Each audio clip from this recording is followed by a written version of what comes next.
నమస్తే, నేను సిరి. ఇప్పుడు చూస్తున్నట్టయితే నటి సౌందర్య గారి మరణం మళ్ళీ కూడా చర్చనీయాంశమైంది. తను చనిపోయిన విధానం మనకు తెలిసిందే.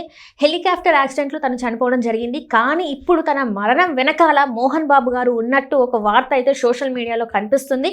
మరి ఈ వార్తలో ఎంతవరకు వాస్తవం ఉందనే అంశాన్ని మనకు తెలియజేయడానికి మనతో పాటు ఉన్నారు ప్రముఖ సీనియర్ జర్నలిస్ట్ జగదేవ్ గారు.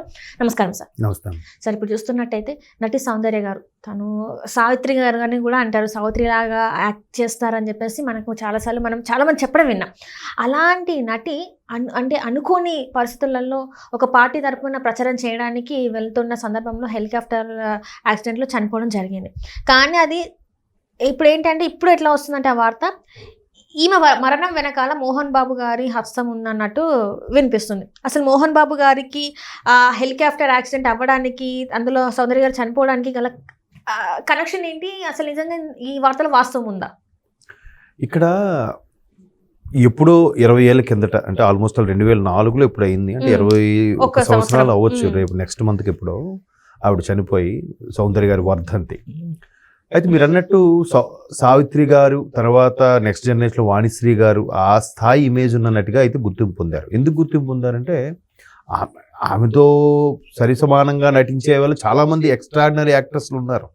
బట్ ఆమె కొంచెం నీట్గా డ్రెస్సింగ్ విషయంలో కొంచెం నీట్గా చేయడం వల్ల ఆమెకి అంత పేరు వచ్చిందని నా అభిప్రాయం ఇది. సో మొత్తం మీద ఆమె అంత బిజీయెస్ట్ హీరోయిన్గా, లేడీస్ ఓరియంటెడ్ హీరోయిన్గా, తర్వాత హీరోలతో సరిసమానంగా స్టార్ ఇమేజ్ దక్కించుకున్న హీరోయిన్గా కూడా నాకు తెలిసి ఆల్మోస్ట్ ఒక 2 దశాబ్దాల పాటు వేయలేరేమో. 2 దశాబ్దాలు కాకపోతే కనీసం 10-15 ఏళ్ళు అయితే ఆవిడ నెంబర్ 1 హీరోయిన్గా కొనసాగారు. అందరూ ఎవరితో చేయలేదండి. పెద్ద హీరోల నుంచి చిరంజీవి గారు, నాగార్జున గారు, బాలయ్య గారు అందరితో కూడా చేశారు ఆవిడ. అయితే అటువంటి సౌందర్య గారు అప్పుడు 2004 ఎలక్షన్స్కి ముందు, లోక్సభ ఎలక్షన్ ముందు బీజేపీలో చేరారని, భారతీయ జనతా పార్టీ ఆ పరంగా క్యాన్వాసింగ్కి బెంగళూరులో ఆవిడ ఉండేవారు. యాక్చువల్గా ఆవిడ కన్నడం సంబంధించిన ఆవిడ, బట్ తెలుగు కూడా చాలా చక్కగా మాట్లాడేవారు. ఒక ప్రొడ్యూసర్ కూతురు అన్నట్టుగానే అందరికీ తెలుసు. ఆ తర్వాత సినిమాలు కొంచెం ఆమెకి బాడీ షేమింగ్ కొద్దిగా అయిన తర్వాత మేబీ సినిమాలకు తక్కువయ్యాయి. వాళ్ళ మేనమామను ఎవరో పెళ్లి చేసుకున్నారు అని, ఆవిడ చనిపోయే టైంకి కూడా గర్భవతిగా ఉంది అన్నట్టు కూడా వార్తలు వచ్చాయి. అప్పుడు 4వ నెల 5వ నెల గర్భవతి అని. అయితే ఇదంతా రకరకాల అప్పుడే చాలా రూమర్స్. ఇప్పుడు బీజేపీ తరఫున ఆవిడ క్యాన్వాసింగ్కి బెంగళూరులో ఉన్న ఆవిడ కరీంనగర్ రావాలి హెలికాప్టర్కి. అది టేక్ ఆఫ్ అయిన కొద్దిసేపటికే, హార్డ్లీ ఒక 100 మీటర్స్ పైకి వెళ్ళే లోపే మొత్తం క్రాష్ అయిపోయి ఇదైపోయింది. అందులో ఆమెతో పాటు ఆమె సోదరుడు కూడా ఉన్నాడంట. తర్వాత బీజేపీ నాయకుడు కూడా ఎవరో ఉన్నారు, ఆయన పేరు రమేష్ ఏదో సంథింగ్ గుర్తులేదు. నాకు చిన్న ఐడియా ఉంది ఆవిడ చనిపోవడం, సౌందర్యలా చనిపోయారంట అని. అయితే అప్పుడులో కూడా రకరకాల కథనాలు. ఎందుకంటే అక్కడికి ఒక 10 ఏళ్ళ లోపే జిఎంసి బాలయోగి గారు, మాజీ స్పీకర్, లోక్సభకి మొట్టమొదటి దళిత స్పీకర్గా చేసిన మన గోదావరి జిల్లాల నాయకుడైన టీడీపీ తరఫున ఆయన లోక్సభ స్పీకర్గా పనిచేశారు. ఆయన కూడా ఇలాగే హెలికాప్టర్ అక్కడ క్రాష్ అయిపోవడం, అప్పుడు రకరకాల విమర్శలు వచ్చాయి. బరువు ఎక్కువైపోయింది, లోపల ఏవో నోట్ల కట్టలు పెట్టుకొని ఎక్కారు, లేదా ఫైల్స్ పెట్టుకొని ఎక్కారు, ఏదో ఇంపార్టెంట్ డాక్యుమెంట్స్ పెట్టుకొని ఇవ్వడం వల్ల దానివల్ల హెలికాప్టర్ బ్యాలెన్స్ ఏవో, ఇవన్నీ రూమర్స్. దీంట్లో వాస్తవాలు నిజంగా అందులో వాస్తవాలు ఉంటే ఈ పాటికి ఏదో ఒక రూపంలో బయటకు వస్తాయిగా, రాలేదు. సో అవన్నీ కల్పితాలు. ఎవడో మళ్ళీ వెంటనే ఎవడో చూసినట్టుగా, లేదు క్రాష్ అయ్యే లోపు కొన్ని సూట్ కేసులు బయటకి విసిరేశారు, తర్వాత క్రాష్ అయిపోయింది, అది పట్టుకుని ఎవడికో దొరికాయి, వాడు గొప్పోడు అయిపోయాడు అని రకరకాల సినిమా కథలు అల్లారు చాలామంది. దీంట్లో ఎక్కడ వాస్తవాలు లేవు. అట్ ది సేమ్ టైం సౌందర్య గారి విషయం వచ్చేసరికి కూడా ఇట్లాగే రకరకాల కథనాలు. వేరే ప్రతిపక్ష పార్టీ వాళ్ళు ఎవరో చేశారు కావాలని, సినిమా ఇండస్ట్రీలో కొంతమంది ప్రొడ్యూసర్లు కలిసి ఈవిడ ఇవ్వాల్సిన డబ్బులు ఎక్కడ అడుగుతుందో భయపడి ఈవిడికి ఇలా చేశారు. అలాగ వచ్చిన అంశమే మోహన్ బాబు గారి అంశం కూడా. కాసేపు మోహన్ బాబు గారే చేయించారు అనుకుందాం. ఏది, జల్పల్లిలో ఉన్న 6 ఎకరాలకి దానికి. అంటే ఇప్పుడు ఆయన పేరు ఎందుకు వచ్చిందంటే, ఏదైతే అప్పట్లో ఆవిడ కొనుక్కుని దక్కించుకున్నారో మోహన్ బాబు గారు అడిగారో అది అప్పుడు ఏమన్నారు. తర్వాత చనిపోయాక తల్లి ఉంది, తల్లి భర్త ఉన్నారు. వాళ్ళేమైనా మేబీ అవసరాల కోసమో, లేదంటే మేము ఇక్కడ వాళ్ళని కాదు కదా, మేము ఎందుకు, అప్పుడులో పెద్ద కాస్ట్ కూడా ఉండేది కాదు కదమ్మా, ఎక్కడో శంషాబాద్ అవతలంటే.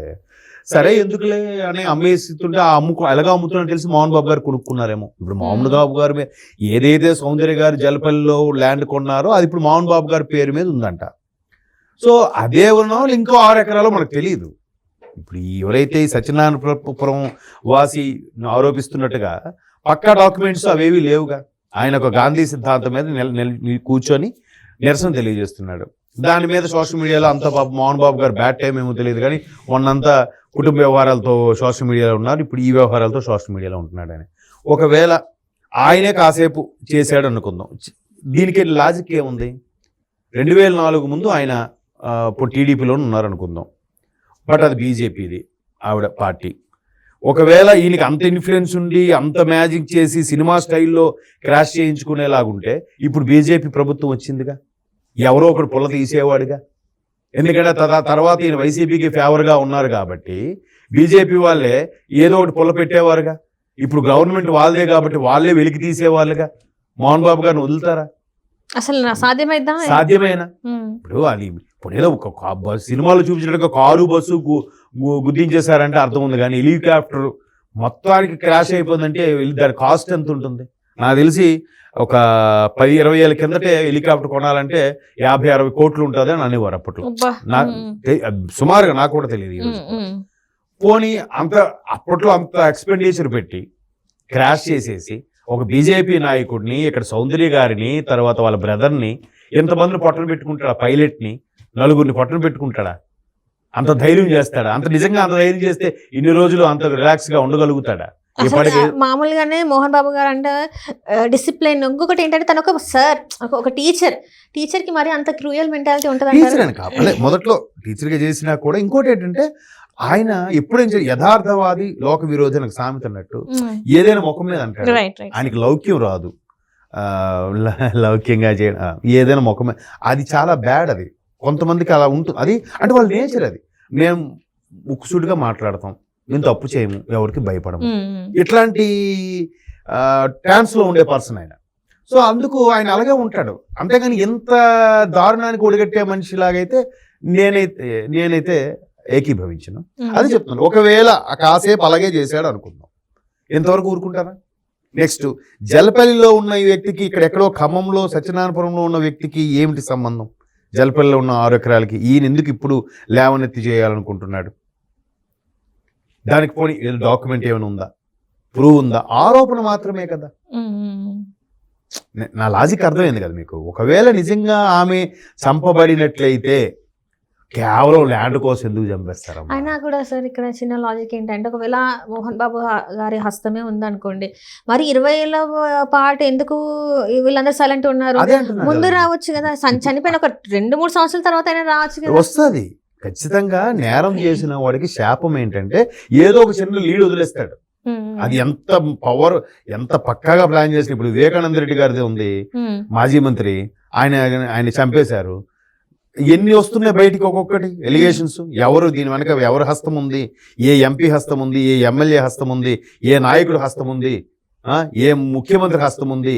ఏ ప్రధానమంత్రి హస్తం ఉంది అన్నట్టుగా రకరకాల వార్తలు వస్తున్నాయి. అది దాగదు కదా. మరి ఇక్కడ ఇన్ని రోజులు దాగిందంటే మేబీ పెద్ద పెద్ద వాళ్ళ హ్యాండ్స్ ఉన్న బట్టి కామప్ చేసేసారా? లేదు మోహన్ బాబు గారు వెనక ఇంకా పెద్ద పెద్ద హస్తాలు ఏమైనా ఉన్నాయా?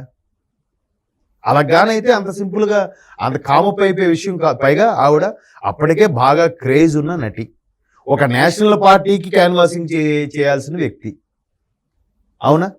ఇంకప్పుడప్పుడు చాలామంది అప్పుడు కూడా అన్నారు, అబ్బా అనవసరంగా పాపం హెలికాప్టర్ ఇది అయిపోయింది, ఈవిడికి ఎందుకు రాజకీయాలు, చక్కగా సినిమాల్లో సంపాదించుకుంది, మంచి పేరు తెచ్చుకుంది కదా, రాజకీయాల్లోకి వచ్చి ఎందుకు చెడ్డ పేరు తెచ్చుకోవడం. ఇంకా అప్పుడు చిరంజీవి గారు కూడా ఇంకా పార్టీ పెట్టలే, ఎందుకు చెడ్డ పేరు తెచ్చుకోవడం. రజనీకాంత్ గారు, చిరంజీవి లాంటి వాళ్ళు కూడా పార్టీ పెట్టలేదు, ఈమెకి ఎందుకు రాజకీయాలు అనేవాళ్ళు కూడా ఉన్నారు, విమర్శించేవాళ్ళు. అంటే ఆమెను బాగా అభిమానించేవాళ్ళు. ఈ మాట ఎందుకు రాజకీయాల్లోకి వస్తే ఖచ్చితంగా 4 మాటలు అంటారు, విమర్శిస్తారు. ఇప్పుడు పవన్ కళ్యాణ్ గారు ఉన్నారండి, ఎంత ఇమేజ్, అటువంటి వ్యక్తి అలాగే ఎన్ని మాటలు పడ్డాడు, కేవలం రాజకీయాల వల్లే కదా. సో అట్లా అన్నారు. కానీ మరీ ఆవిడని టార్గెట్ చేసి సెంటర్ చేసి కేవలం 6 ఎకరాల ల్యాండ్ కోసం, వాళ్ళ స్థాయిలో 6 ఎకరాలు ఎక్కడో జలపల్లి అంటే అప్పటికి అంత ఎక్కడ, శంషాబాద్ వచ్చాక కదా దాని రేట్లు ఒకసారి పెరిగిపోయి, తరువాత తెలంగాణ వచ్చాక బాగా పెరిగాయి. శంషాబాద్ వల్ల కూడా కాదు, అవునా కదా. 2014 ముందు తెలంగాణ వేరు, 2014 తర్వాత తెలంగాణ వేరు. సో అట్లా చేస్తారని నేనైతే అనుకోవట్లేదు. బట్ మేబీ ఆయన బ్యాడ్ టైం నడుస్తుందేమో. ముందు ఆ మంచు మనోజ్ గారి ఇష్యూ, కాన్వెంట్, అంతకుముందు శ్రీ ఎడ్యుకేషన్స్ కూడా రీఎంబర్స్మెంట్ జగన్మోహన్ రెడ్డి గారు ఎన్ని రిలీజ్ చేయలేదంట, ఏం మాట్లాడలేపాడు. అంతకుముందు బాబు గారు 1 సంవత్సరం రిలీజ్ చేయకపోతేనే రోడ్డు ఎక్క ధర్నా చేసిన వ్యక్తి జగన్మోహన్ రెడ్డి గారు 4 ఏళ్ళుగా రిలీజ్ చేయకపోయి నేను మాట్లాడలేకపోయాడంట. ఏవో రకరకాలుగా మొత్తం మీద ఆయన టైం బ్యాడ్ నడుస్తుంది. ఈ సత్యనారాయణపురం వాసి ఎంత గాంధీవాదంతో మాట్లాడదాం కాబట్టి డైరెక్ట్గా కంప్లైంట్ ఇచ్చినా ఎటువంటి ప్రూఫ్స్తో ఇస్తాడు? ఆ ప్రూఫ్స్ ఏదో ఉంటూ తీసుకుంటారు కానీ ఊరికే కంప్లైంట్ తీసుకోరుగా. అక్కడ చిన్న డౌట్ కొడుతుంది. ఏదో కంప్లైంట్ లేకుండా ఒక బిగ్ షాట్ మీద కంప్లైంట్ ఎలా తీసుకుంటారు, ఏదో ప్రూఫ్ లేకుండా? చూద్దాం మరి ఇంకా ఎన్ని మలుపులు తిరుగుతుందో. ఇది కేవలం సోషల్ మీడియాలో వచ్చే వైరల్ కోసం చేసే అంశమా అనేది మనకు క్లారిటీ వస్తుంది. Right sir, thank you so much sir. Thanks.